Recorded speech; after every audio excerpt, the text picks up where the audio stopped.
Hello everyone, welcome to Black Mirror horror. कैसे हैं आप सब? आई होप आप सब ठीक होंगे। आज मैं आप सभी के लिए जले हुए सायों के कहानी का दूसरा भाग लेकर आई हूँ और उम्मीद करती हूँ कि आपको ये कहानी पसंद आ रही होगी। कहानी पसंद आए तो इस वीडियो को लाइक और चैनल को सब्सक्राइब करना ना भूलें और साथ ही इन वीडियोस को ज़्यादा से ज़्यादा शेयर कीजिए ताकि बाकी लोग भी इन स्टोरीज़ को सुन सके। और अगर आपने इस कहानी का पहला यानी पिछला भाग नहीं सुना है तो पहले उसे सुन ले, वरना आपको ये कहानी समझ में नहीं आएगी। तो चलिए हम सुनते हैं इस कहानी का दूसरा और आखिरी भाग, जिसका नाम है जली हुई लाशें। पिछले भाग में हमने सुना था कि रुद्र मंत्रा को उस बूढ़ी माँ के मदद से उन जली हुई लाशों की दुनिया से वापस तो लेकर आ गया, लेकिन क्या उसने कोई गलती कर दी थी उस बूढ़ी माँ की मदद लेकर कि वो बूढ़ी माँ उसे 11 दिन तक मंत्रा को अपने पास छोड़ने के लिए कह रही थी? ये अब हम जानेंगे इस कहानी में आगे।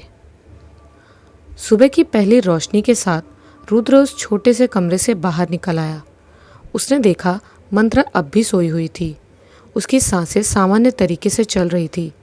पता नहीं क्यों मन में एक डर बसा हुआ था, पर वो डर मंत्रा के मिल जाने की खुशी से काफ़ी छोटा था। आज रुद्र को कोई जल्दी नहीं थी। वो गांव के जीवन को बड़े गौर से निहारते हुए आगे बढ़ रहा था। तभी उसे गांव के चौपाल के पास कुछ लोग इकट्ठे दिखे और फिर वही लोग रुद्र को अपनी तरफ पुकारने लगे। रुद्र को इसका कारण तो नहीं पता, फिर भी वो उन लोगों के पास पहुंचा। झुंड में अधेड़ उम्र के कई लोग थे और कुछ बुजुर्ग महिलाएं भी थी। उसने गौर किया कि इस ग्रुप की खुसफुसाहट में जिक्र उसी का हो रहा था। वो लोगों की भाषा तो नहीं समझ पा रहा था, क्योंकि ये सब लोग आदिवासी समाज के थे और अपनी भाषा में ही बातें कर रहे थे, पर उनके आंखों के इशारे तो रुद्र समझ ही रहा था।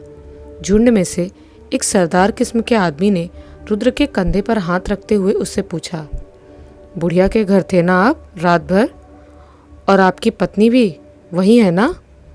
जी, पर ये सब आप क्यों पूछ रहे हैं? पूछ नहीं रहे कुछ साहब, हम सब जानते हैं, पर इंसानियत के खातिर आपको बताना चाहते हैं। जिस बुढ़िया के बातों में यकीन कर आप अपनी पत्नी को वहाँ छोड़ आए हैं ना, वो बुढ़िया एक शक्तिशाली डायन है। मरे हुए लोगों की आत्माओं से खेलती है वो। हमारी बातों पर यकीन ना हो तो फलाने कॉलोनी में उनका अपना बेटा रहता है, उनसे पूछ आइए, आपको शायद फिर यकीन हो जाए। याद रखिए, बुढ़िया का खेल हर महीने 10 दिन का चलता है। अनगिनत रूहों को बस में करके अपना अस्तित्व बचाए रखने की चेष्टा में है वो।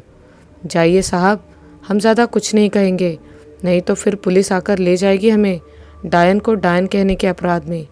जाइए जाइए, आप अपनी बीवी को जिंदा देखना चाहते हैं तो मिल आइए बुढ़िया के बेटे बहू से। रुद्र को गाँव वालों से इस विषय में दूसरा कोई भी सवाल करना न जाने क्यों गवारों वाली हरकत प्रतीत हो रही थी। वो वहाँ से निकल गया, पर मन के भीतर कहीं ना कहीं कुछ चुप ज़रूर गया था। हालांकि वो अपने मन को कुछ पॉजिटिव तत्वों से समझाने की कोशिश ज़रूर कर रहा था। गांव के लोगों की तो आदत ही होती है, जो भी बुढ़िया गांव में पूजा पाठ को मान्यता देती है और किसी प्रकार अगर उसकी दुश्मनी किसी से हो जाती है तो वही लोग उसे डायन नाम दिलवाने में रत्ती भर देर नहीं करते। अनेकों बातें सोच रहा था उसका दिमाग, पर दिल एक बार बुढ़िया के बेटे से मिलने को कह रहा था, क्योंकि कोई बेटा अपनी माँ के लिए ऐसा नहीं कह सकता। एक बार तो ज़रूर मिलना चाहिए। रुद्र वहाँ से सीधे उस कॉलोनी की तरफ निकल गया जहाँ बूढ़ी माँ का बेटा अपनी पत्नी के साथ रहता है। गांव के लोगों ने ही उसका पता दिया था। एक ठीक ठाक सा किराए का घर जहाँ 3 जाने सांस ले रहे थे, बूढ़ी माँ का बेटा, बहू और उनकी 3 महीने की पोती। रुद्र ने उनके बेटे से मिलकर सारी बातें उन्हें बता दी और ये भी बताया कि गांव वाले उनकी माँ के विषय में कैसा सोच रखते हैं। रुद्र की सारी बातों को ध्यान से सुनने के बाद बूढ़ी माँ का बेटा अचानक ही परेशान सा हो गया। रुद्र को भीतर वाले कमरे में ले जाकर उन्होंने रुद्र को एक ऐसा किस्सा सुनाया कि रुद्र के रोंगटे खड़े हो गए। एक पिता होने के नाते उसका दिल महक को याद कर जोर जोर से धड़कने लगा। उसकी बाहें मंत्रा और महक को खींचकर अपने गले से लगाने के लिए आतुर हो गए। वो किस्सा कुछ इस प्रकार था। सर, आप मेरी बातों को छोटे शहर वालों की मानसिकता समझ सकते हैं, पर मेरे नवजात बच्चे की कसम मैं झूठ नहीं कहूँगा। एक बच्चे को खोकर मैं दूसरे बच्चे की झूठी कसम नहीं खाऊंगा। 1 साल पहले की बात है। मैं, मेरी वो डायन माँ, मेरी पत्नी और मेरा 10 साल का बेटा, हम सब वहीं रहते थे। मेरी माँ को मैंने अपने बचपन के दिनों से ही काली माँ की पूजा पाठ और जादू टोने में यकीन रखते हुए देखा था। वो एक दूसरे ही व्यक्तित्व की रहस्यमय औरत थी। मेरे बचपन के ज़्यादातर दिन मेरे पिता के साथ ही गुजरे। माँ का ज़्यादातर वक्त पूजा पाठ और अजीबोगरीब कामों में ही बीतता था। ये भी एक राज की बात है कि जब मैं 15 साल का था, उससे पहले तक हम दुमका क्षेत्र के एक गांव में रहते थे, पर मेरी माँ की बेहुदा हरकतों की वजह से ही हमें उस गांव से बेदखल कर दिया गया। फिर पिताजी हमें कोडरमा ले आए। फिर से गृहस्थी शुरू हुई, पर इस बार पिताजी ने माँ को काफ़ी समझाया था और चेतावनी भी दी थी कि इस नए जगह में आकर माँ जादू टोने वाले काम को बंद कर दे, और जब तक पिताजी जिंदा रहे तब तक मेरी माँ ने वो काम दोबारा नहीं किया। पर मेरी शादी के बाद जब पिताजी की मृत्यु हुई तो उन्होंने ये काम दोबारा शुरू कर दिया। फिर मेरा बेटा हुआ, मेरा शिवांश, मेरा पहला बच्चा। इतना कहते कहते शिवांश के पिता की आंखें छलछला आई, गले की आवाज़ फंसने लगी और उसकी माँ जो पास में ही खड़ी थी वो भी अपने दुपट्टे से आंसू पोंछते हुए दूसरे कमरे में चली गई। फिर शिवांश के पिताजी यानी उस बूढ़ी माँ के बेटे ने आगे बताना शुरू किया। शिवांश शुरू से ही अपनी दादी के ज़्यादा करीब रहा। क्योंकि मेरी पत्नी एक प्राइवेट स्कूल की टीचर है, तो शिवांश का ज़्यादा वक्त उसकी दादी के साथ ही गुजरा। धीरे धीरे वो बड़ा होता गया।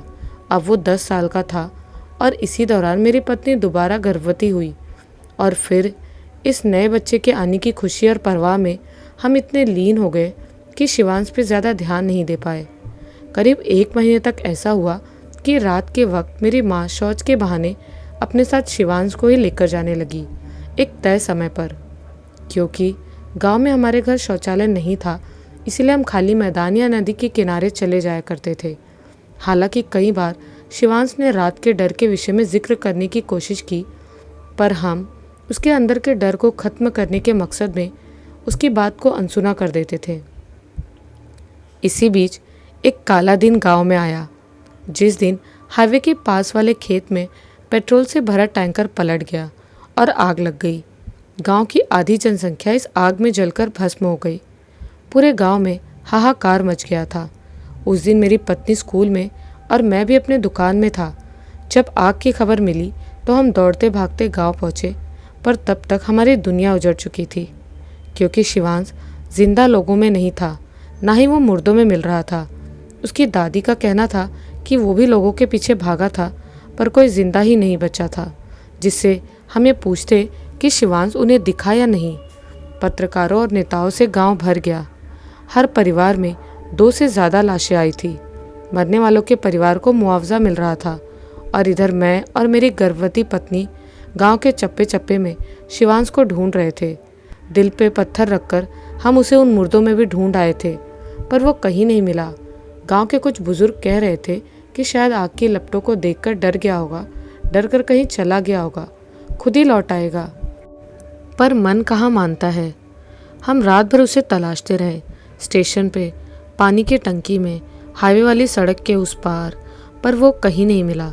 जब भोर होने में कुछ देर ही बची थी, तब हम घर आए, जहाँ हमें मालूम चला कि जिस बच्चे को हम बाहर ढूंढ रहे थे वो तो अपनी आखिरी सांसें घर के अंदर गिन रहा था। घर के भीतर एक विभत्स नज़ारा मुंह फाड़े हमारा ही इंतज़ार कर रहा था। रिश्तों के मायने को तार तार करती एक बेहद घिनौनी हरकत। जब हम घर पहुँचे तो घर का दरवाज़ा अंदर से बंद था। बहुत बार खटखटाया, पर मेरी डायन माँ ने दरवाज़ा नहीं खोला। उस वक्त उनकी चिंता में ही मैंने दरवाजे को तोड़ दिया था, और दरवाजे के उस पार मेरा कलेजा, मेरी जान टुकड़ों में मरा पड़ा था। तमाम तरह के टोटकों से भरा कमरा, अगरबत्ती, धूप, बेलपत्रों की खुशबू के बीच मौत, दैन्य और जिंदा रहने की वो आखिरी कोशिश, उम्मीद से दरवाजे की ओर ताकती वे खुली शिवांश की मरी हुई आंखें, अधजला जिस्म, कटे हुए हाथ, पैर और सर, सामने ही चांडाल मेरी माँ डायन। उस रात वो खा गई थी मेरे बेटे को। पूरा गांव अपने दुख में व्यस्त था। एक माँ अपने कोख में एक बच्चे को लिए बदहवास दौड़ रही थी अपने बड़े बच्चे की तलाश में, और इधर एक अपनी सगी दादी बेरहमी की सारी हदें पार कर अपने ही वंश को निगल गई। गांव में ये खबर फिर एक बार आग की तरह फैल गई। लोगों का गुस्सा सातवें आसमान पर आया। उस दिन शायद लोग उन्हें मार ही डालते, पर फिर पुलिस आई और पुलिस के सामने मेरी माँ ने बयान दिया कि हाईवे में जल रहे लोगों में शिवांश की लाश भी जल गई थी। उन्हें उसकी लाश रात के वक्त उस खाली मैदान में मिली थी और वो बस उसे घर लाकर जिंदा करने की कोशिश कर रही थी। पुलिस ने उस बुढ़िया की बातों पर विश्वास किया कि शिवांश भी जल रहे लोगों के साथ ही शायद जल गया होगा, और उसे घर लाकर जिंदा करने वाली बात को पुलिस ने बुढ़िया के कम दिमाग और अंधविश्वास को समझ लिया। विश्वास करने की वजह थी क्योंकि लाश अधजली जो थी। दूसरी ओर कोई कार्रवाई नहीं हुई। इतनी लाशों के बीच किसी एक लाश को तवज्जो क्यों देता भला कोई। गांव के शमशान में ही जला दिया गया उसे भी। पुलिस चाहे इस बात को ना माने, पर मैं जानता हूँ उस रात शिवांश को मेरी माँ ने ही मार डाला था। क्यों, मैं ये नहीं जानता। बस इतना जानता हूँ वो जादू टोने के असीमित ज्ञान लालच में शुरू से थी, इसीलिए उसने मेरे बेटे पर शुरू से नज़र रखी और मौका पाकर खा गई। इस घटना के बाद मेरा उस घर में रहना नामुमकिन था। मैं दोबारा उस कमरे के भीतर तक नहीं जा पाया और इस कमरे में किराए पर आ गया। इसके बाद मैंने दोबारा कभी उस गांव की तरफ देखा भी नहीं। गांव के लोगों ने कई बार मेरे माँ के खिलाफ आवाज़ उठाई, पर पुलिस उल्टा गांव वालों को उठाकर थाने ले जाती, इस आरोप में कि वे गांव के बुजुर्ग को डायन कहकर उस पर जुल्म करते हैं। पर आप ही कहिए सर, जो अपने पोते तक को मार डाले, उस पोते को जो दिन रात दादी दादी की रट लगाए उसी के पीछे घूमता रहता था, क्या वो औरत डायन नहीं? आपकी पत्नी को जितनी जल्दी हो सके वहाँ से निकाल लीजिए सर। वो औरत मुफ्त में किसी का भला नहीं कर सकती। वो जान मांगती है, बलि मांगती है, ताकत बढ़ाने की खातिर। जिस कमरे में आप अपनी पत्नी को छोड़ कर आए हैं ना, उस कमरे में मैंने अपने मासूम से बच्चे की लाश देखी है। उसी तस्वीर और मूर्ति के जीभ से टपकता मेरे बच्चे का खून देखा है मैंने। जिस कमरे में उस बच्चे का जन्म हुआ था, उसी कमरे में उसके अध जले जिस्म की बदबू को सूंघ कर आया हूँ मैं। अपनी औलाद को खोकर आया हूँ मैं। आप अपनी पत्नी को ना खोए, इसके लिए मैं आपकी मदद करूँगा। आपको जैसा ठीक लगेगा मैं वैसा ही करूँगा। मेरी कोई ज़रूरत हुई तो मुझे बताना सर। मैं अपने बच्चे के मौत को भुला नहीं हूँ। मैं आपकी मदद करूँगा। फूट फूट कर रो रहा था वो बाप। रुद्र उसके कंधे पर हाथ रख उसके आंसुओं को किसी तरह कांपते हाथों से पोंछ वो लड़खड़ाते कदमों से उस घर से बाहर निकल आया। उसके दिमाग ने काम करना बंद कर दिया था। वो अब किसके पास जाए? पुलिस के पास, उस बूढ़ी माँ के पास, या गांव वालों के पास? वो क्या करे कि मंत्रा को उस घर से सही सलामत बाहर निकाल पाए? अगर वो पुलिस की मदद ले तो ये काम आसान होगा, पर कहीं बुढ़िया अपने टोने टोटके की शक्ति से मंत्रा को फिर उसी मायाजाल में फंसा दे तो? रुद्र पता नहीं किस दिशा में चल रहा था, पर उसका दिल सबसे पहले अपने बच्चे महक को देखने के लिए तड़प उठा। वो अपनी बच्ची को सुरक्षित और जिंदा देखना चाहता था। किसी तरह वो खुद को घसीट कर अपने ससुराल की तरफ ले जा रहा था, जहाँ उसकी बच्ची उसके इंतज़ार में है। पर क्या वाकई वो है वहाँ? किसी तरह घसीटते कदमों के साथ रुद्र अपने ससुराल पहुँचा, जहाँ एक और सच्चाई मुंह फाड़े उसी के इंतज़ार में बैठी थी। यहाँ पहुँचते ही रुद्र को मालूम चला कि रुद्र के यहाँ आने से पहले ही मंत्रा यहाँ आई थी और महक को अपने साथ लेकर गई है। पर कहाँ और कब? सुबह ही तो वो मंत्रा को बुढ़िया के घर कमज़ोर हालत में छोड़कर आया था। फिर इतनी जल्दी वो कैसे इतनी स्वस्थ हो गई कि खुद यहाँ तक आकर महक को ले गई? रुद्र को भीतर कहीं से ऐसा महसूस हो रहा था जैसे उसका सब कुछ तबाह होने वाला है। वो चाहता तो था कि वो वापस बुढ़िया के घर जाए और मंत्रा और महक को अपने घर ले आए, पर पता नहीं क्यों बुढ़िया की वो धमकी रुद्र को भीतर से डरा रही थी। बुढ़िया ने बड़े सीधे शब्दों में कहा था रुद्र से, आज से ठीक 11 दिन बाद ही मेरे घर के रास्ते में आना। उससे पहले अगर मैंने तुम्हें कहीं भी देख लिया, फिर जो भी बुरा होगा उसके जिम्मेदार तुम होगे। और अब तो जब से बुढ़िया के असली रूप से पर्दाफाश हुआ है, रुद्र को बूढ़ी माँ, जो कि किसी भी तर्क से माँ कहलाने के लायक नहीं थी, रुद्र और ज़्यादा डरने लगा है अब। पर कोई तो तोड़ होगा, कोई तो रास्ता होगा। आखिर बुराई कितनी भी शक्तिशाली क्यों ना हो, अच्छाई कहीं पीछे से झांकती ज़रूर रहती है। और फिर जैसे ही अच्छाई सामने आती है, बुराई अपने आप ही कहीं विलुप्त हो जाती है। रुद्र को तलाश थी झांकती हुई अच्छाई की एक झलक की। भागम भाग दिन भी अब ढहने ही वाला था। जल्दी फिर रात हो जाएगी। रुद्र पिछले 5 दिनों से सिर्फ भटक ही रहा है। अब तक उसे सिर्फ मंत्रा की चिंता थी, और कल जब मंत्रा की चिंता थोड़ी सी कम हुई तो आज महक और मंत्रा दोनों की चिंता उस पर हावी हो चुकी थी। अंधविश्वास और ऊपरी शक्तियों के अस्तित्व को नकारने वाला रुद्र आज खुद इन सब में बुरी तरह फंस गया था। कहीं ना कहीं आज वो भी डर रहा था इन बुरी अदृश्य शक्तियों से। नहीं तो क्या वो सीधे सीधे पुलिस को अपने साथ ले जाकर मंत्रा को वापस घर नहीं ला सकता था? उसकी बीवी है मंत्रा, उसकी बच्ची महक की सगी माँ। वो कर सकता था ऐसा, पर कर नहीं पा रहा था। यही होता है, चाहे इंसान पढ़ा लिखा हो या गंवार, रईस हो या गरीब, पर जब बात उसके परिवार की आती है तो वो अपने उसूल बदल लेता है, अपनी ही जुबान बदल लेता है। रुद्र के साथ भी यही हो रहा था। वो भी तो वही कर रहा था जिसे वो खुद गंवारों का काम कहता था। परिवार का रखवाला था वो, पर स्थिति अब ज़्यादा बिगड़ चुकी थी। उसके तो आगे खाई और पीछे आग, ऐसी हालत हो चुकी थी। सूने से घर में बैठा रुद्र अपने दिमाग को उस हद तक दौड़ा रहा था जिससे कि आखिर उसके सर में तेज़ दर्द होने लगा। उसे अब एहसास हो रहा था कि वो सुबह से भूखा ही है। उसे मंत्रा को जल्द से जल्द घर लेकर आना है, और ऐसा करने के लिए उसे खुद को तो जिंदा रखना ही होगा। उसने रसोई में जाकर कुछ बनाने की सोची, पर तभी उसे याद आया कि सिवाय दूध उबालने के अलावा उसे और कुछ भी तो नहीं आता। उफ, मंत्रा मेरी जान, तो क्या तुम इसी वक्त की कल्पना में मुझसे अक्सर कहती थी, रुद्र पेट भरने लायक कुछ तो बनाना सीख लो। मान लो कभी मैं ना रहूं तो तुम कम से कम अपने और महक के लिए कुछ तो बना पाओगे। पुरुष होने का घमंड मत करो रुद्र। पर पता नहीं क्यों मैं मंत्रा के बगैर खुद को सोच भी नहीं पाया था कभी। पर सच ही कहती थी मंत्रा, मैं एक नंबर का कामचोर और घमंडी इंसान हूँ। पुरुष होने के अहम में मैं इतना लीन था कि कभी रसोई से एक गिलास पानी तक उठाकर नहीं पिया मैंने। बेचारी मंत्रा मेरी हर चीज़ का ख्याल रखती, मेरे आगे पीछे घूमती रहती। दूध उबालना भी मैं नहीं सीख पाता अगर ये ज़रूरत महक की ना होती। महक छोटी थी तो एक बार मंत्रा को टाइफाइड हो गया था। मैं खुद तो बाहर से खाकर आ जाता था, पर महक के लिए मुझे दूध गर्म करना ही पड़ता था।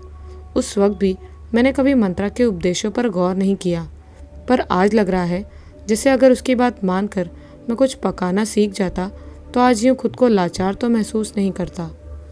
मर्द हो या औरत, सभी को घर के कुछ सामान्य काम तो आने ही चाहिए। मंत्रा, बस तुम एक बार घर आ जाओ, मैं अब तुम्हें कुछ करने नहीं दूंगा, मैं सारे काम सीख लूँगा। इतना कहते कहते रुद्र फफक पड़ता है। फिर उसे महक की याद आती है। उसे याद आता है 6 साल की मासूम महक ने उसे एक बार ज़बरदस्ती रसोई में ले जाकर मैगी बनते हुए दिखाया था। 2 मिनट में बनने वाली मैगी वाकई 2 मिनट में ही बन गई थी। अचानक ही रुद्र को महक पर ढेर सारा प्यार आ जाता है और उसके हाथ अपने आप महक को गले से लगाने के लिए ऊपर उठ जाते हैं। पर महक थी कहाँ उसके पास। बड़ी उदासी के साथ वो रसोई में गया और जैसे तैसे मैगी को उबाल कर खाने के लिए बालकनी में आ गया। अभी उसने एक निवाला ही मुंह में डाला था कि उसके कानों के पास हल्की सी सरसराहट महसूस हुई, कोई आवाज़ जो उसे कुछ कह रही थी। रुद्र सजग हो गया। फिर उसे दोबारा फुसफुसाहट सुनाई पड़ी, कितने लालची आदमी हो तुम, बीवी की ज़रा भी चिंता नहीं है तुम्हें। चलो मेरे साथ, इससे पहले कि अनर्थ हो जाए। कौन हो तुम, और ये आ रही है? मैं कहाँ जाऊँ तुम्हारे साथ? क्या अनर्थ होगा? कहना क्या चाहती हो तुम? रुद्र के चेहरे से पसीने टपक रहे थे। उसका दिल ज़ोर ज़ोर से धड़क रहा था। कौन है जो उसे इस तरह से ताने मार रही है? हाँ, आवाज़ तो किसी लड़की की थी। रुद्र का गला सूख रहा था, पर तभी ज़ोर ज़ोर से उसके दरवाजे पर दस्तक होती है और वो इस आवाज़ के डर को भूल दरवाजे की तरफ दौड़ पड़ता है। दरवाजे के उस पार एक बहुत खूबसूरत जवान लड़की खड़ी थी। रुद्र ने गौर से देखा, पर वो नहीं पहचानता था इसे। रात के वक्त कोई लड़की क्यों आएगी उसके घर? पर यह कोई 17-18 साल की अल्हड़ लड़की थी, जिसने बेधड़क ही रुद्र को धकेलते हुए खुद ही घर के अंदर आ गई और टेबल पे पड़े मैगी के बाउल को उठाकर इत्मीनान से मैगी खाने लगी। रुद्र से अब बर्दाश्त नहीं हुआ। चिल्लाकर उसने कहा, कौन हो तुम बेशर्म लड़की? दूसरे के घर में आकर इस तरह बेशर्मी से खा रही हो। शुक्र मनाओ मेरी बीवी नहीं है अभी, नहीं तो तुम्हें उससे मैं बचा भी नहीं पाता। इतना कहते कहते रुद्र उस लड़की के हाथ से मैगी का कटोरा छीन लेता है। रुद्र ने जो किया शायद कोई भी आदमी यही करता। एक तो वो सुबह से भूखा और परेशान, और ऊपर से ये एक नई मुसीबत। पर रुद्र का इस तरह भड़कना उस अल्हड़ किरदार वाली लड़की को अच्छा नहीं लगा। अचानक ही अपने जगह से उठकर वो खड़ी हो जाती है और एक ज़ोरदार थप्पड़ रुद्र के गालों पे पड़ता है।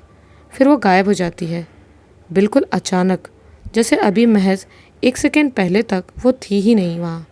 रुद्र को ये तक समझ नहीं आता कि वो अपने गालों के दर्द को महसूस करे या उस गायब हुई लड़की के इस तरह अचानक गायब होने पर आश्चर्य जाहिर करे। एक हाथ से गाल को पकड़े वो आंखें फैलाए अभी भी उस जगह को गौर से देख रहा था जहाँ अभी अभी वो लड़की खड़ी थी। पर रात तो अभी शुरू हुई थी। गालों का झन्नाटेदार दर्द अभी भी जारी था और उसे महसूस हुआ जैसे कोई अदृश्य शक्ति उसके हाथों को खींचकर उसे बाहर ले जाना चाहती है। रुद्र किसी बहाव में बहता हुआ उस शक्ति के पीछे पीछे चलने लगता है। उसे पता नहीं क्यों ऐसा महसूस होता है कि जो भी कुछ हो रहा है उसके पीछे कोई ना कोई वजह ज़रूर है। कहीं ये वही लड़की तो नहीं जो मंत्रा का रूप लेकर पहले भी इस घर की दहलीज तक आ चुकी है, जिसने रुद्र को पहले भी एक थप्पड़ जड़ा था जो कि इससे भी जोर का था और वो बेहोश हो गया था। फिर उसकी नींद उसी बूढ़ी डायन के घर में खुली थी। मन में चल रहे उथल पुथल और सवालों के साथ वो उसी तरफ घिसटता रहा जहाँ वो अदृश्य ताकत उसे घसीटने में लगी थी। और अब वो अपनी ही बाइक के पास खड़ा था। फिर एक सरसराती हुई आवाज़ आई जो कह रही थी, चलो, मंत्रा को तुम्हारी ज़रूरत है। रुद्र अब समझ चुका था ये कोई अल्लड़ बेवकूफ़ लड़की नहीं है, ये तो उम्मीद की एक किरण है जो उसकी मदद करना चाहती है। उसने झट से गाड़ी स्टार्ट की और उसी हाईवे की तरफ चल पड़ा। पूरे रास्ते उसे अपने पीछे किसी के होने का आभास होता रहा और ये एहसास ही उसके रोंगटे खड़े कर दे रहा था। सुनसान हाईवे का रास्ता आज भी डरा रहा था रुद्र को। आज भी जल रही लाशें अपनी रफ्तार में ही सड़क पर दौड़ रही थी। पर रुद्र इन सबको नज़रअंदाज कर सीधे मैदान तक पहुंचने की कोशिश में था। पर तभी उसने देखा आगे से बुरी तरह आग से लिपटा एक जिस्म दौड़कर आ रहा था और बहुत जल्दी वो बिल्कुल गाड़ी के पास आ गया और रुद्र के जिस्म के भीतर से गुजरकर वो बिल्कुल हवा की तरह गुजर गया। सीने में एक भयंकर जलन महसूस की रुद्र ने और उसकी गाड़ी का बैलेंस बिगड़ गया। रुद्र तो पास में ही गिर पड़ा, पर गाड़ी काफ़ी दूर तक नीचे गिरकर दौड़ती रही। रुद्र ने देखा मैदान दूर से ही डरावना दिख रहा था, पर कुछ था मैदान के बीचों बीच। कुछ था, कोई मामूली सी रोशनी जो अपनी लौ की ताकत से रुद्र को उस तरफ खींच रही थी। गिरने की वजह से मामूली चोटें आई थी उसे, पर फिर भी वो किसी तरह बहुत धीरे धीरे मैदान की तरफ चल पड़ा।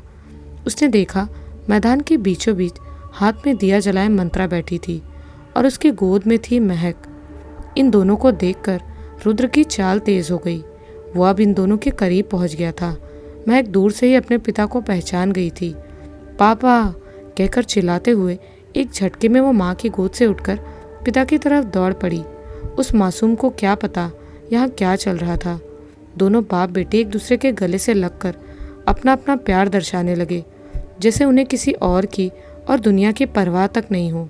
दोनों एक दूसरे को गले से लगाकर खो गए थे। रुद्र को बिल्कुल भी अंदाज़ा नहीं था इस प्यार का और इस मुलाकात का क्या हश्र होने वाला है। मैदान से दूर खड़ी एक जोड़ी आंखें रुद्र की उपस्थिति को देखकर गुस्से से आग उगल रही थी, जैसे अभी वो रुद्र को जिंदा ही निकल जाएंगी। मंत्रा, महक और रुद्र के इस प्रेम मिलाप को देखकर खुद को रोक नहीं पाई और उनके करीब आ गई। पर अभी वो रुद्र के बाहों में जा समाती कि उसे कुछ याद आ गया। उसके कदम पीछे हट गए और उनका आलिंगन अधूरा ही रह गया। पता नहीं मंत्रा को कौन से डर ने डरा दिया। रात के इस वक्त वो महक के साथ यहाँ क्या कर रही थी? ऐसा कौन सा काम उस बुढ़िया ने मंत्रा को दिया था जिसमें महक की उपस्थिति अनिवार्य और रुद्र का होना गुनाह था? मंत्रा एक एक कदम रुद्र से पीछे खिसकने लगती है और अपने साथ साथ वो महक को भी खींचकर अपने पिता से अलग करती है। मंत्रा ऐसा करना नहीं चाहती थी, पर उसके दर्द से लिपटे चेहरे में उसकी बेबसी साफ साफ नजर आ रही थी। पर मंत्रा इस मुलाकात के पीछे की जो तबाही देख पा रही थी वो रुद्र नहीं देख पाया। वो मंत्रा को आवाज़ लगाते लगाते उसके पीछे पीछे चलने लगा। मंत्रा, घर चलो, बाकी बाद में जो होगा मैं संभाल लूँगा। अभी फ़िलहाल महक को लेकर घर चलो। मैं कह रहा हूँ ना, सब ठीक हो जाएगा। मंत्रा, मंत्रा, सुन रही हो ना? एक बार गले से लग जाओ ना। महक को मेरे पास रहने दो। तुम किससे डर रही हो? क्यों जा रही हो? मंत्रा, लौट आओ प्लीज़। रुद्र गिड़गिड़ाते हुए लगातार मंत्रा के पीछे चलता रहा, पर बहुत जल्द ही उसके पाँव में ब्रेक लगे जब उसे मंत्रा के ठीक आगे चमकती हुई 2 जोड़ी आंखें दिखाई पड़ी। 2 आंखें जो बगैर जिस्म के एकटक रुद्र को ही घूर रही थी। अचानक ही रुद्र वहीं ठहर गया और उसके आंखों के सामने ही मंत्रा उन आंखों के भीतर से गुजर गई, जैसे उन आंखों के अस्तित्व का कोई वजूद ही नहीं था। अब रुद्र को उन आंखों के साथ साथ एक मानव आकृति भी दिखाई दे रही थी। कितना भयानक नज़ारा था ये। एक आदमी था जिसके जले हुए सारे भाग भी रुद्र साफ साफ देख पा रहा था। कोई पुरुष था ये जो जल चुका था, एक जला हुआ मुर्दा लाश जो जलकर अपना रंग बदल चुका था। और धीरे धीरे ऐसे ही कई सारे अनगिनत मुर्दों को अब रुद्र देख पा रहा था। आग से लिपटे उन दौड़ती रूहों को देखना उतना डरावना नहीं था जितना कि अब इन पूरी तरह जल चुके काले लाशों के समूह को देखना भयानक था। शरीर पूरा काला पड़ चुका था। कोई औरत, कोई पुरुष थे इस समूह में। सभी, शायद सबके कपड़े जलकर खत्म हो गए थे। जिस किसी ने सिलिकॉन के कपड़े पहने थे वो गलकर जैसे देह से चिपक गए थे। बिल्कुल उसी तरह उनके जिस्म में भी उनके कपड़े ही जलकर चिपक गए थे। माथे के बाल जलकर खत्म हो चुके थे।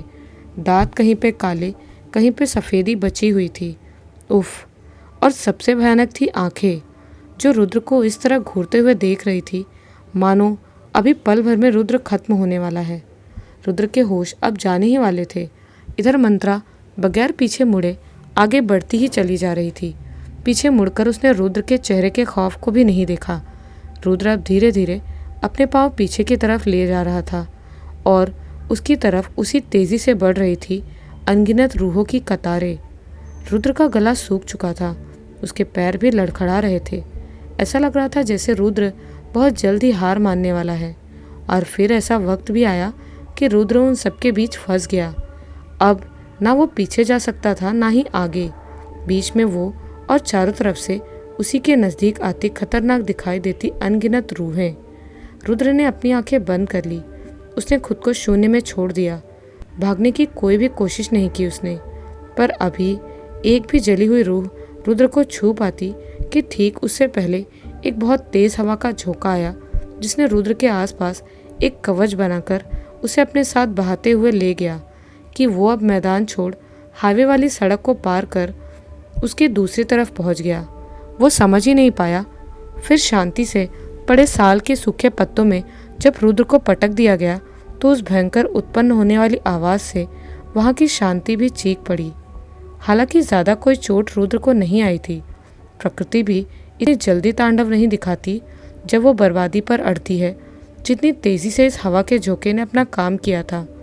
इस घटना के बाद तो साल के पेड़ों में बैठे उल्लू भी डर गए और एक खौफनाक आवाज़ के साथ सभी उल्लू एक साथ पेड़ छोड़कर कहीं भाग गए।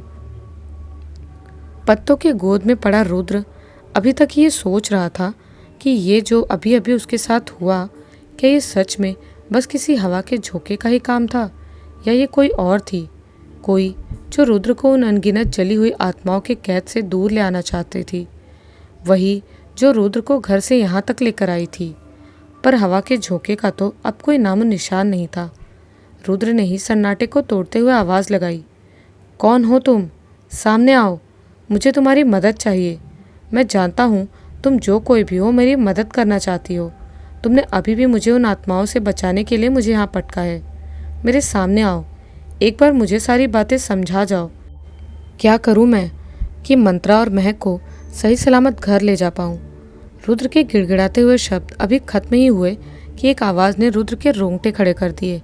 साल के सूखे पत्तों पर से चलकर किसी के पांव दबाकर चलने की आहट। ये आवाज़ ही काफ़ी थी एक डरे हुए इंसान की सांसों और धड़कनों को और तेज़ कर देने के लिए। आवाज़ धीरे धीरे रुद्र के करीब और करीब आती रही, पर रुद्र अवाक था। उसे कोई दिखाई क्यों नहीं दे रहा था। जबकि ऐसा नहीं था, वो अंधेरे में था, क्योंकि रोड लाइट के खंभों की भरपूर रोशनी तो थी वहाँ। इस पार रुद्र, बीच में वही सड़क, और फिर सड़क के उस पार वही खाली मैदान, जिसके झाड़ियों के पीछे से लगातार आवारा कुत्तों के रोने की आवाज़ आ रही थी। और इन कुत्तों का रोना आसपास की मनहूसियत को भी दर्शाता है। रुद्र महसूस कर पा रहा था, यह आवाज़ रुद्र के ही आसपास के चक्कर काट रही थी।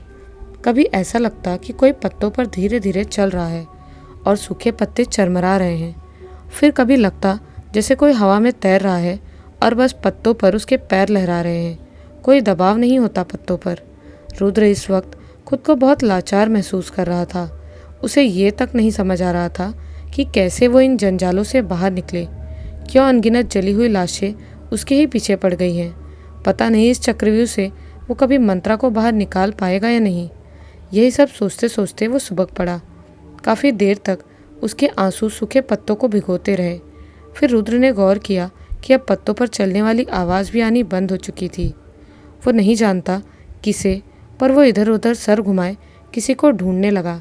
फिर उसकी नज़र एक बड़ी ही अजीब सी चीज़ से टकराई, और जब उसने उस चीज़ को गौर से देखने की कोशिश की तो उसे अपनी आंखों पर यकीन नहीं हुआ। ये वही लड़की थी, वही लड़की जो थोड़ी देर पहले ही रुद्र के घर से उसे यहाँ ले आई थी अपने साथ। पर अभी उसका शरीर इतना पारदर्शी क्यों नज़र आ रहा था, जैसे पानी पर किसी की तस्वीर नज़र आती है।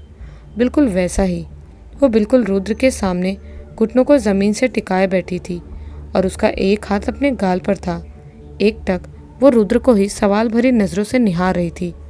कभी हवा चलती तो उस लड़की का जिस्म भी उस हवा में लहराने लगता। हाँ, पर आंखें जीवंत ही लगती, जैसे मौत आंखों तक नहीं पहुंच पाई थी। रुद्र समझ चुका था ये वही लड़की है जिसने शुरू से मंत्रा की मदद की और अब रुद्र की कर रही है।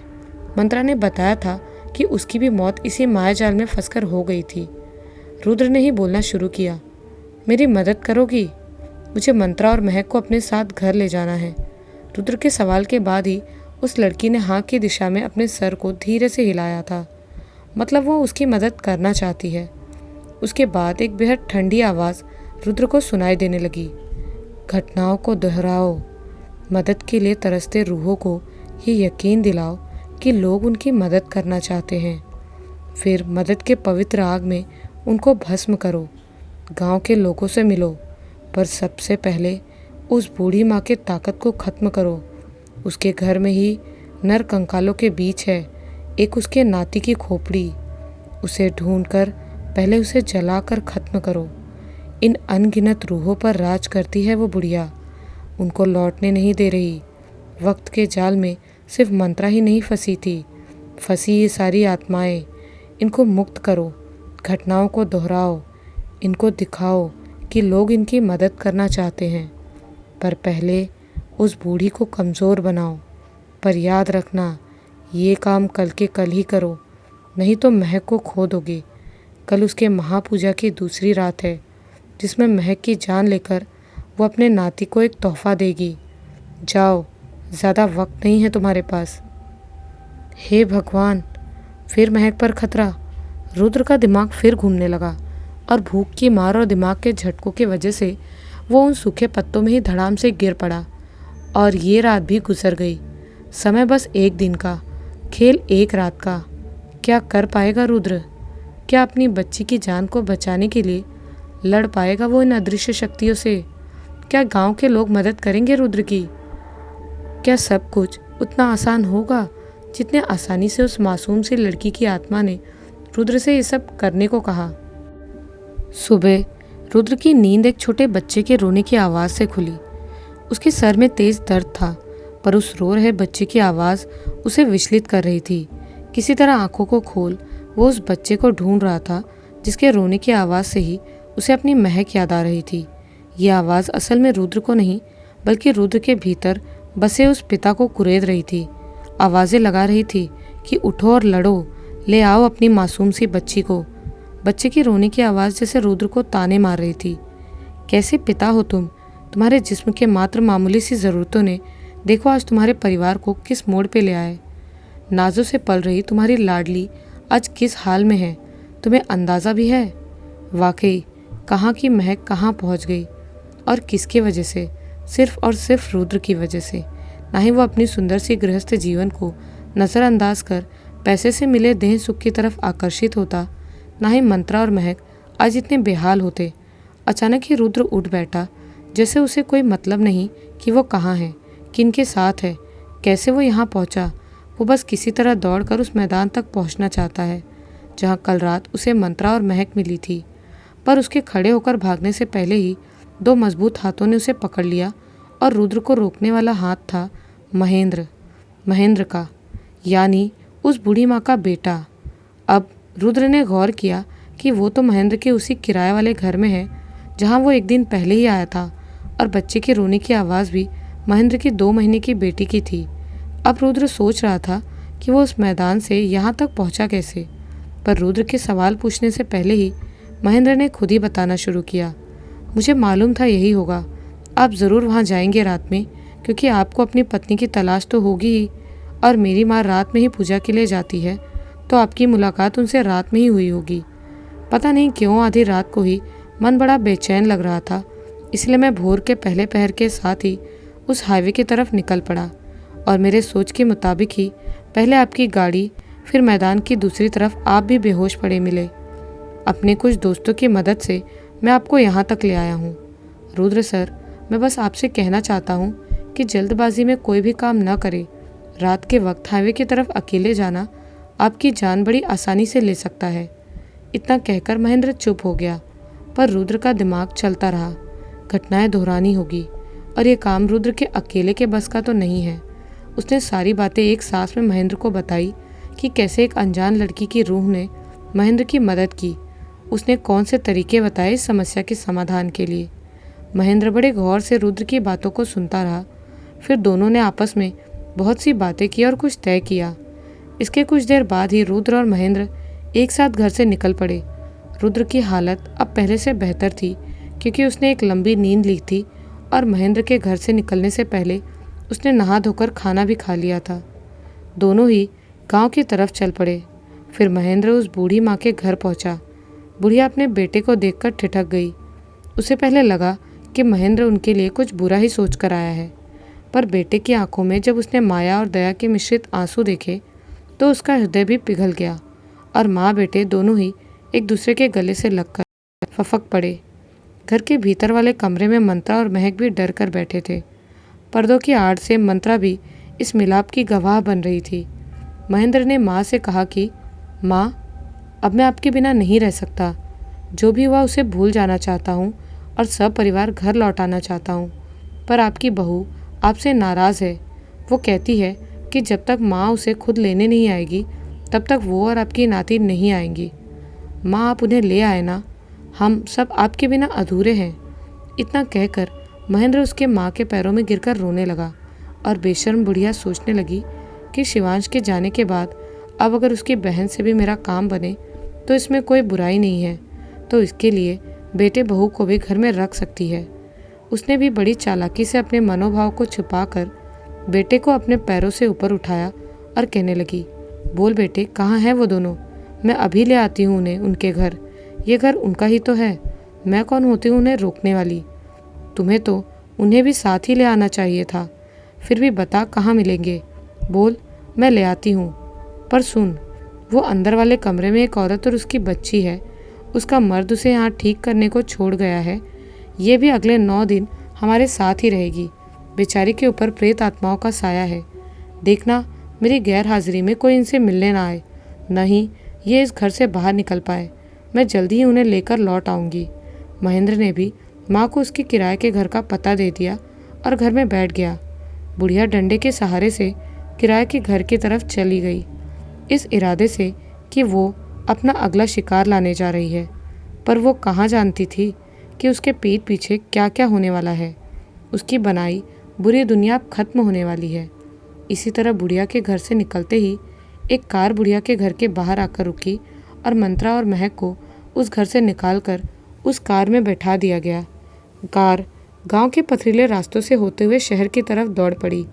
इधर गांव की सारी महिलाएं किसी नेक काम को पूरा करने के लिए एक दिशा में चल पड़ी, और सारे पुरुष लोग एक विशेष कार्य को करने की तैयारी में जुटे हुए थे। रुद्र के मोबाइल में अभी अभी बैंक से 2,500 रुपये निकालने का मैसेज टोन आया है और घर के सारे कैश मिलाकर रुद्र ने घटनाओं को दोहराने की व्यवस्था की है। पर यह खेल रात में होगा। अभी तो बस उस बूढ़ी माँ की ताकत को कम करना होगा। बूढ़ी माँ किसी तरह आखिरकार महेंद्र के किराए के घर तक पहुंची। बहू से औपचारिक बातें कर उन्होंने जैसे ही नातिन को गोद में उठाया, एक बड़ी संख्या में औरतों का झुंड उस घर के भीतर घुस गया और बुढ़िया को दबोच लिया गया। अभी तक शांत बैठी बहू भी अब जोर जोर से चिल्लाने लगी कि उसकी सास उसकी बेटी को चुराने आई थी। पूरे मोहल्ले में भी ये बात फैल गई। लोग अपने अपने घर से आकर देखने लगे। सभी ने बहू के बात में हाँ मिलाया और बुढ़िया फंस गई। हालांकि उसके मन में अभी भी यह विश्वास था कि पुलिस के सामने वो फिर कोई खेल खेलेगी और छूट जाएगी। पर आश्चर्य गांव वालों ने या मोहल्ले वालों ने पुलिस को खबर ही नहीं की, क्योंकि इस बार बुढ़िया का खेल खत्म गांव वालों के हाथों ही होगा। बुढ़िया को गांव वापस लाया गया और गांव के बीचों बीच सूखे साल के पेड़ में उसे बांध दिया गया।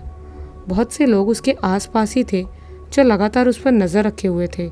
बुढ़िया बार बार लोगों से कह रही थी कि उसे कानून के हवाले सौंप दिया जाए, पर लोग उसकी बातों को एक कान से सुनते और दूसरे कान से बाहर निकाल देते। अब तक दोपहर हो चुकी थी। गांव में मुखिया जी के घर के पास बोतलों में नहीं, बड़े बड़े ड्रम में केरोसिन के तेल आए थे और उनमें डुबोआ गया है सभी के घरों के पुराने फटे कपड़े। इन्हीं व्यवस्थाओं के लिए ही रुद्र के बैंक अकाउंट से पैसे निकले थे। दूसरी तरफ महेंद्र बुढ़िया के घर में रखे अनगिनत मानव कंकालों की खोपड़ियों के बीच अपने ही बच्चे का सर ढूंढ रहा था।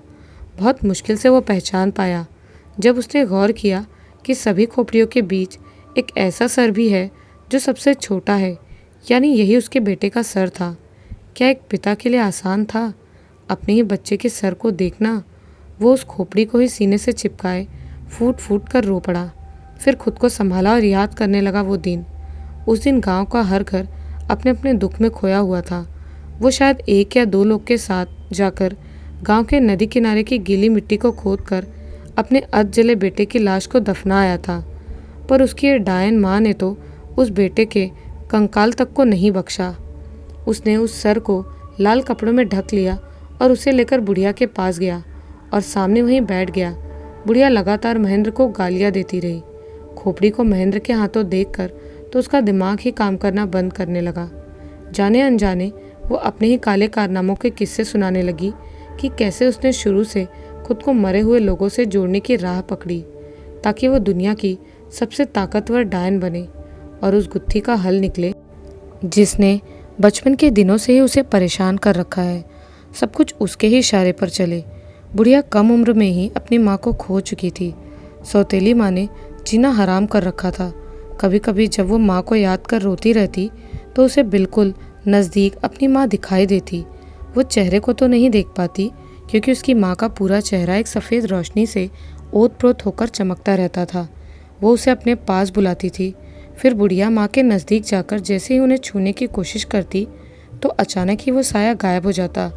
बुढ़िया बता रही थी, धीरे धीरे मेरी उस साये को छूने की उत्सुकता बढ़ती रही और अपने जवानी के दिनों में ही मैंने तांत्रिकों से मिलकर कुछ क्रियाएं सीख ली थी, पर आज तक मैं उस साये को छू नहीं पाई।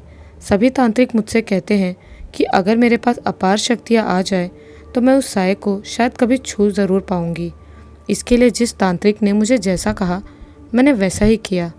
इन्हीं में से एक तांत्रिक थे हमारे पहले गांव के। उन्हें मैंने अपना गुरु माना था। उन्होंने ही मुझसे कहा था कि जिस दिन तुम अपने ही खून के खून को मार दोगी उस दिन ये काम पूरा हो जाएगा। पर सब झूठ था, सब झूठ। शिवांश की मौत भी मुझे उस साये से मुलाकात नहीं करवा पाई। फिर शुरू हुआ दूसरा खेल। एक रात शिवांश मेरे सपने में आया। वो मुझसे अपनी मौत की वजह जानना चाहता था। वो बता रहा था कि उसकी मुक्ति अभी संभव नहीं क्योंकि वो एक मासूम रूह बन गया था, तो उसकी मुक्ति उसकी 21 वर्ष की उम्र तक संभव नहीं है। बस फिर क्या था, मैंने शिवांश की रूह को भी ढूंढ निकाला। सबसे पहले उसकी कब्र पर गई और उसके सड़ चुके जिस्म से उसके सर को अलग कर ले आई। उसकी खोपड़ी से उसके सड़ चुके भेजे और मांस के हिस्सों को अलग कर मैंने उसे एक सूखी खोपड़ी में बदल दिया। तब से उसकी रूह मेरे कैद में है। उसकी मदद की बदौलत अब उस पेट्रोल हादसे में मर चुकी सभी आत्माएं मेरे गुलाम हैं।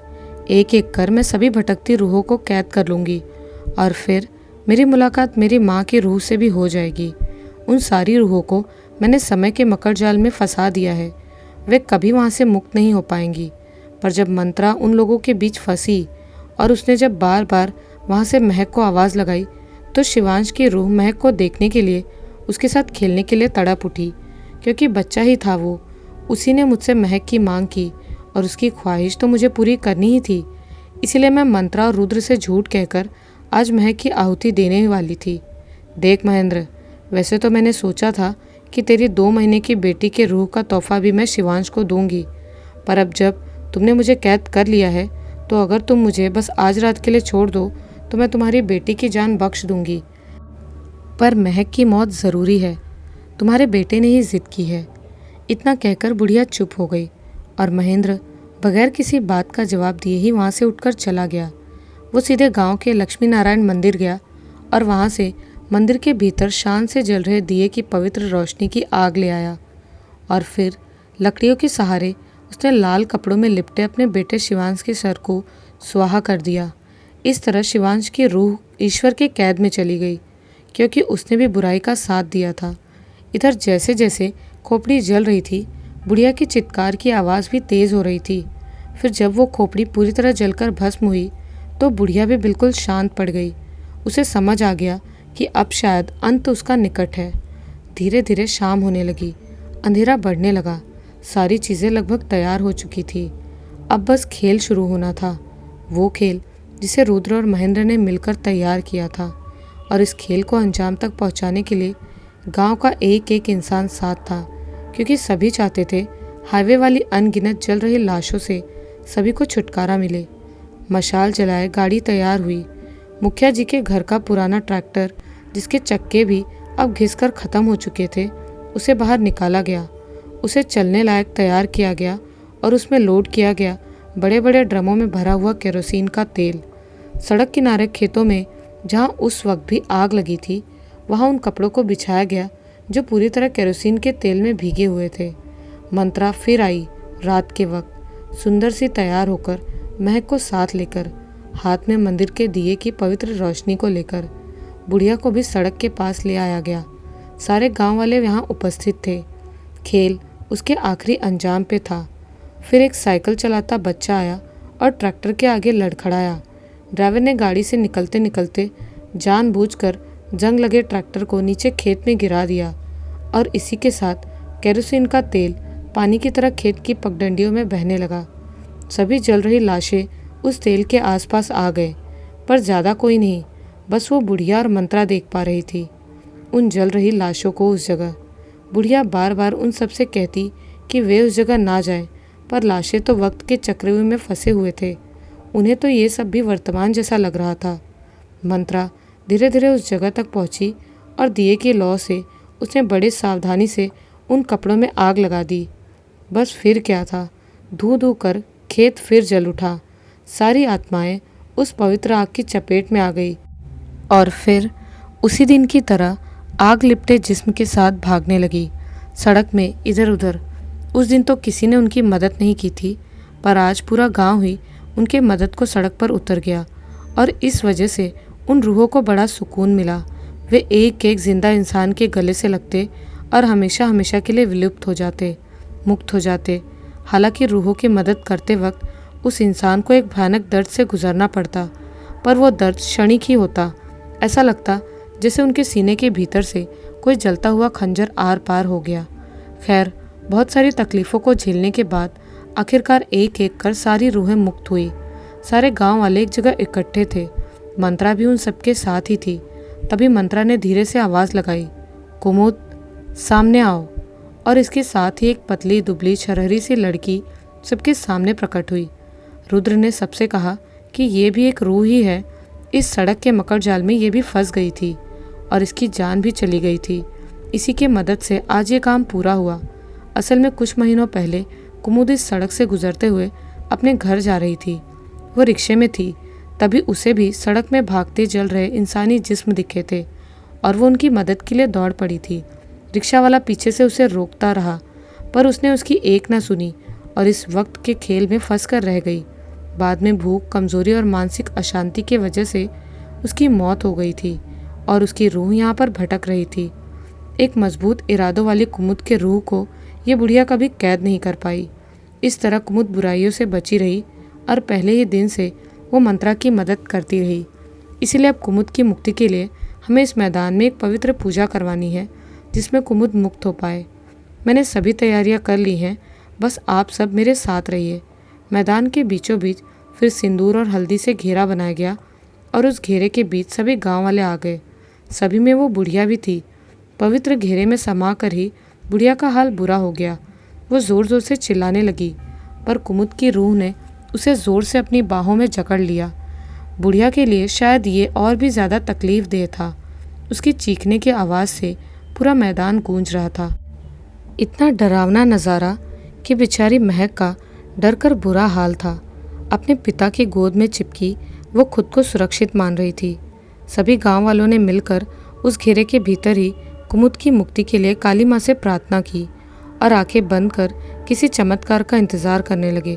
थोड़ी ही देर बाद आसमान से किसी के गिरने की एक भयानक आवाज़ आई। सबने एक झटके में आंखें खोली तो देखा सामने बुढ़िया गिरी हुई है। मतलब कुमुद की रूह जाते जाते उसे आसमान की सैर करवाती हुई ज़मीन तक पटक कर गई है, इतनी ऊंचाई से कि बुढ़िया के बचे खुचे दांत भी झड़कर बाहर निकल गए। कमर की हड्डी टूटकर टेढ़ी हो गई, आंखें बाहर निकल आई और होठ अपने ही दांतों से कटकर फट गए। बुढ़िया की तो मौत भी डरावनी नजर आ रही थी। इतनी बुरी मौत, इतनी ज़्यादा नफरत। केरोसिन की आग में बुढ़िया के टूटे फूटे जिस्म को भी पटक दिया गया। अब उस पवित्र अग्नि में सुहा होकर तो बुढ़िया की रूह भी बार बार मरेगी। इस तरह बुढ़िया, जिसने जीते जी लोगों को, अपने ही परिवार को रुलाया, मरने के बाद अब उसकी रूह भी अनंत काल तक तड़पती रहेगी। धीरे धीरे भीड़ मैदान से छटने लगी। गांव में मुखिया जी के घर के आगे अब नाच गाना शुरू हो गया। सबके खाने पीने की बढ़िया व्यवस्था की गई थी। पकवान बनाए गए, मनोरंजन हो रहा था। महक भी गांव के बच्चों के साथ मिलकर खेल रही थी। गांव के लिए किसी त्योहार से कम नहीं था। रुद्र इस त्योहार का कर्ता धर्ता था। महेंद्र का परिवार भी यहीं उपस्थित था और सबसे छुपकर मंदिर प्रांगण में मंत्रा और रुद्र एक दूसरे से मिले। ऐसा लग रहा था जैसे सालों बाद वो एक दूसरे से मिल रहे हैं।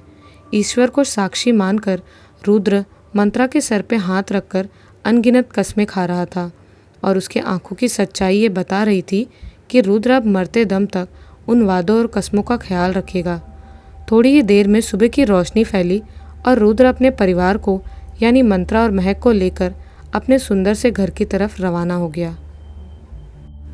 तो ये था इस कहानी का आखिरी भाग। कहानी कैसी लगी हमें कमेंट्स में ज़रूर बताइएगा और आप सभी के लिए मैं इस कहानी का आखिरी भाग जल्द से जल्द लेकर आई, तो इसके लिए एक लाइक और एक शेयर तो बनता है ना। तो वीडियो को लाइक और शेयर किए बिना मत जाइएगा। जल्द ही मिलती हूँ एक नई और बेहद खौफनाक कहानी के साथ। तब तक के लिए बाय एंड टेक केयर।